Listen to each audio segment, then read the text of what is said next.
Hi, I'm Beverly Smirnis. Welcome to Building Savvy, the ultimate guide to buying and building in Texas. The latest stats report 1,000 people a day move to Texas, and they continue to do so at an amazing rate. U.S. Census Bureau says 9 out of 10 of the fastest growing cities in the nation were in Texas. This is must-know information for anyone moving or thinking of moving to Texas from another state or another country and planning to buy a home.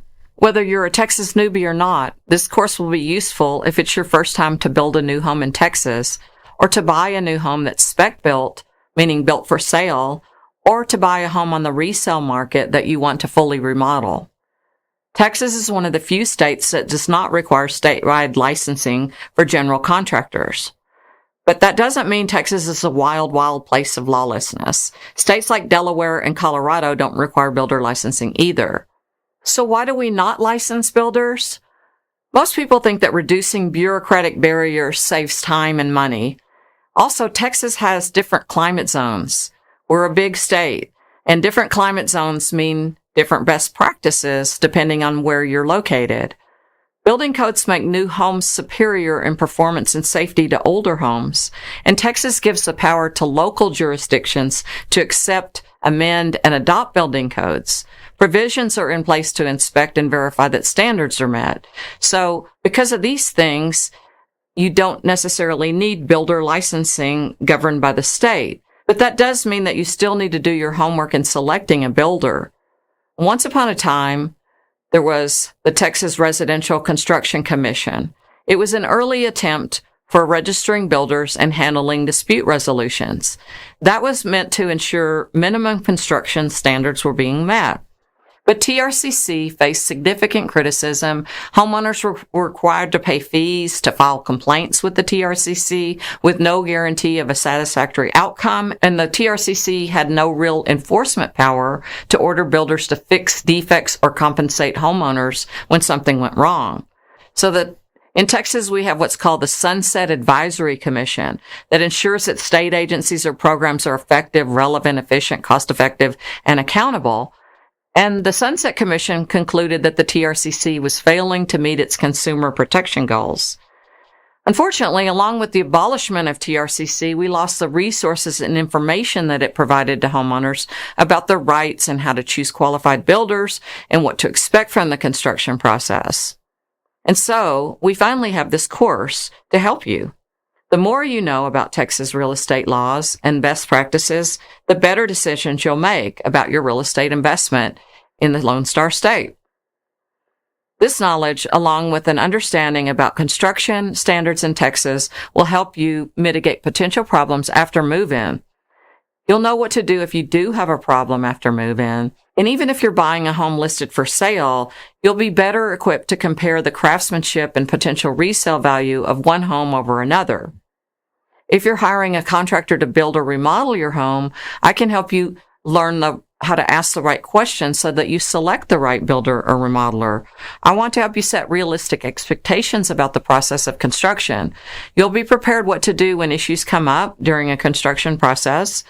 And being informed, you'll know what to look for and what to expect through each and every step of any type of construction process. And this will ideally help you reduce any undesired surprises. Why me? Well, I grew up in Texas and I earned my college degree in journalism. I never dreamed that I would spend a few decades reporting and publishing for and about the home building industry. I'm still very much involved with creating multimedia content for the home building industry today. It's my job to observe and report about legal, legislative, and financial news, development activity, best practices, building products, and style trends. And somewhere along the way, we also became a provider of education classes. I mentioned to you before that the former Texas Residential Construction Commission, or TRCC, required builder education classes. So we started holding those TRCC classes, and they were taught by qualified providers. One of them is Paul Evans. He's such a great instructor. You'll meet him later in one of our videos. The builders actually liked the information. They thought they were coming for a very boring seminar, and they ended up saying, we need these kind of classes. So, even though continuing education is not required of builders any longer by the state, We certainly believe in it, and we have a loyal following of builders who really appreciate it. So we still hold these type of classes and invite experts to deliver timely information and updates. Our publication is called Building Savvy, and it's our goal to help builders be savvy or in the know. We want you to be savvy too. And I want you to know that my husband, Steve, is a Canadian. So like most of you, he is also a Texas transplant. Steve and I first stumbled into the opportunity to develop a home building industry publication when we were first married. And we were living actually in New York State. After we moved back to Texas, the experience of working with the housing industry in two extremely different markets earned us an opportunity to franchise the home building industry publication. So we hired and trained other people to do what we did in establishing various editions of the magazine group we were part of. Doing all that across the country, we observed a lot of differences in climate zones, differences in standard ways of doing things, state law differences, city zoning and code adoption practices. We even helped establish some publications in Canada and one in Mexico. You can imagine that there are differences in ways of doing business and ways of building homes between the United States and our neighboring countries. But in fact, much about the process is the same. There are good builders and not so good builders everywhere. There are building codes, laws, and ordinances that make homes safer, more efficient, and healthier to live in. And there is crazy legislation and regulations, too, that only serve at adding unnecessary costs to building. My husband and I built a custom home that we raised our two sons in. Even with our years of being industry insiders, there was a lot that we just didn't know about the process until we actually went through it. Since then, we built several idea homes that were constructed as specs, meaning that when they were completed, they were sold to new owners. Each and every building experience has taught us a lot, both what to do and what not to do the next time. Here's the bottom line and what we want you to learn in this course. My goal is to give you the very best chance of having a positive experience in the buying or building process. We want you to live the life you've dreamed about in a home that's safe, comfortable, and desirable, and we want you to make a fantastic investment in real estate. So here's what to expect. The course is broken down into 5 modules, and under each module are a series of courses. I'm the reporter, but not necessarily always the expert. So I've selected some of the most respected housing industry veterans to interview. They are the experts in their fields, and they will teach you more about some of the course topics. A short segment of these interviews will be included as part of your course curriculum. We'll cover the high points of what you need to know. And if you wish to delve deeper into any topic, there will be links to additional content. You'll also find a link to listen to the full interview with each of the experts I'll introduce you to. And you can subscribe to Building Savvy or the Building Savvy Bottom Line podcasts to stay savvy. At the end of each module, we'll recap some key points and test your knowledge before moving on to the next module. We hope that taking the course inspires you to confidently move forward with your real estate purchase in Texas, armed with the knowledge that you need.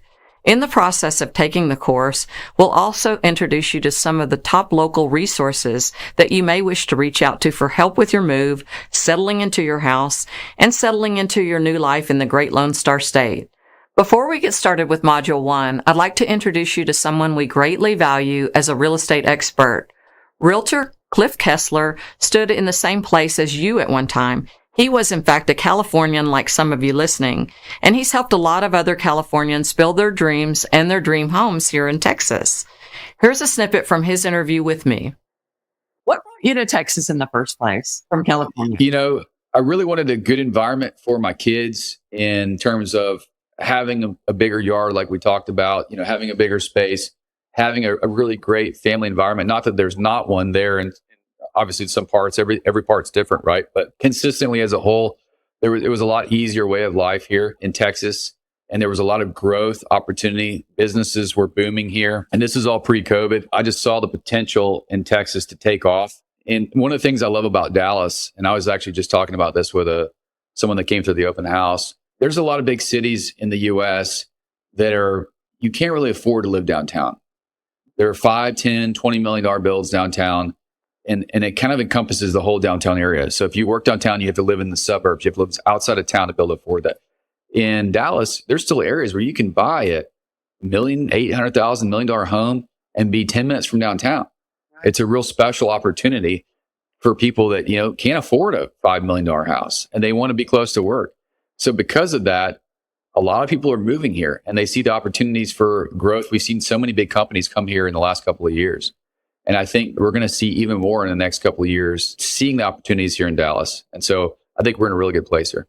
Absolutely. And on the same token, in some parts of the center of the city of Dallas, you have huge estates and very much opportunity to build an ultimate dream home right in the middle of the city. And that old Preston Hollow area, which is, one of the wealthiest zip codes in the country, the lots are so big because those used to be dairy farms over there, from what I understand. Right. Yeah. Yeah. They've taken, and in Lakewood, they've taken the golf courses out and built these mansions there as well. There's, it's nice to see the change. Yeah, I mean, we're selling Highland Park, $1,000 a square foot now. And of course, the Californians feel comfortable with Highland Park because it was designed by the same land planner that designed Beverly Hills or redid Beverly Hills back in the same time period around the 1920s. There's a lot of that Spanish mission architecture there in Highland Park that I think the Californians love to see. So Cliff is settling into Dallas with your family. You can relate to your customers and all the things that they have ahead of them. Tell us what you love about living in Dallas besides work. What do you do? What do you like about being here? Oh, I love it. There's a lot of family opportunities here. You've got a lot of lakes. You can ride your bike around the lake. You can take out a sailboat. You can go for a run. There's tons of parks here that they make sure, even in the expensive parts over like Bluffview, for instance, they just spent $50 million on a new park and bike trail over there. So the city is continually trying to establish areas for families because they know more are going to be coming here. I mean, you've got Six Flags, you've got water parks, multiple movie theaters, malls galore, and probably some of the best food that I've ever had in the U.S. is in Dallas. You get these great chefs that come here and just really try and experiment with new things. And you'll see all these big chains from all the U.S. that come to Dallas, and they put up a few icon shops here to try out new things, and everything does really well. And then you've got a great pocket downtown. I mean, look at Uptown. 10 years ago, it really hadn't been built out. And now you've got all kinds of Clyde Warren Park, which is great for families, the Symphony, Dallas Summer Musicals. That's another wonderful thing. That's actually run by a guy who was from California and New York, who moved here, and he's running that. And they bring all the Broadway musicals from New York to Dallas now, and you get to take part in those. And you've got Fair Park next to that, where they host multiple events throughout the summer. Great football, baseball, everything. But Rangers won the World Series, so we're in a good place. And the Dallas Stars, actually, some of my clients are Dallas Stars players, and I love watching those games. Oh, yeah.